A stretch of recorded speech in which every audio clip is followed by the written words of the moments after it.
प्राचीन वैदिक काल में राजा ययाति एक शक्तिशाली और सफल शासक थे। उनका राज्य समृद्धि, व्यवस्था और यूथ ड्रिवन एम्बिशन का प्रतीक था। ये चरण अथॉरिटी और प्लेजर के संतुलन की शुरुआत दिखाता है। राजा ययाति का जीवन लग्जरी, संगीत और रॉयल इंडल्जेंस से भरा हुआ था। राज्य स्थिर था, लेकिन भीतर डिजायर लगातार एक्सपांड हो रही थी। ये एक्सेस धीरे धीरे इनर इम्बैलेंस पैदा कर रहा था। इसी फेज में एक निर्णायक घटना घटती है, जब एक ऋषि का कर्स सक्रिय होता है। ये कर्स टाइम को वेपन बना देता है। ययाति को अचानक प्रीमैच्योर ओल्ड एज प्राप्त होती है। कुछ ही क्षणों में शरीर वृद्ध हो जाता है और यूथ समाप्त हो जाती है। ये केवल फिजिकल परिवर्तन नहीं था, ये पावर, आइडेंटिटी और कंट्रोल के लॉस का संकेत था। इस असहाय स्थिति में राजा ययाति अपने पुत्रों को सभा में बुलाते हैं। वे एक एक्स्ट्रॉर्डिनरी रिक्वेस्ट रखते हैं। युवावस्था को टेम्पररी ट्रांसफर करने का प्रस्ताव सामने आता है। अधिकांश पुत्र इस रिक्वेस्ट को स्वीकार नहीं कर पाते। वे ड्यूटी समझते हैं, लेकिन सैक्रिफाइस की सीमा स्पष्ट है।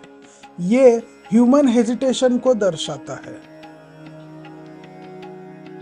सबसे छोटे पुत्र पुरु आगे बढ़कर सहमति देते हैं। ये निर्णय फियर से नहीं, कॉन्शियस रिस्पॉन्सिबिलिटी से आता है।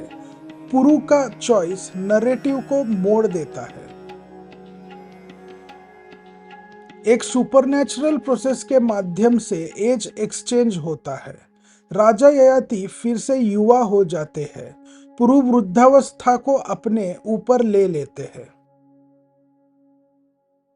युवावस्था लौटने के बाद ययाति फिर प्लेजर्स की ओर बढ़ते हैं, लेकिन ये यूथ बोरोड थी, अर्न्ड नहीं। सेटिस्फैक्शन पहले जैसा नहीं रहता। दशक बीतते जाते हैं, पर डिजायर समाप्त नहीं होती। हर फुलफिलमेंट के बाद एम्प्टीनेस लौट आती है। ये पैटर्न धीरे धीरे स्पष्ट होने लगता है। एकांत में राजा ययाति सेल्फ ऑब्जर्वेशन करते हैं। उन्हें रियलाइजेशन होता है कि प्रॉब्लम एज नहीं थी, प्रॉब्लम डिजायर का एंडलेस लूप था। इस क्लैरिटी के साथ ययाति यूथ लौटाने का निर्णय लेते हैं।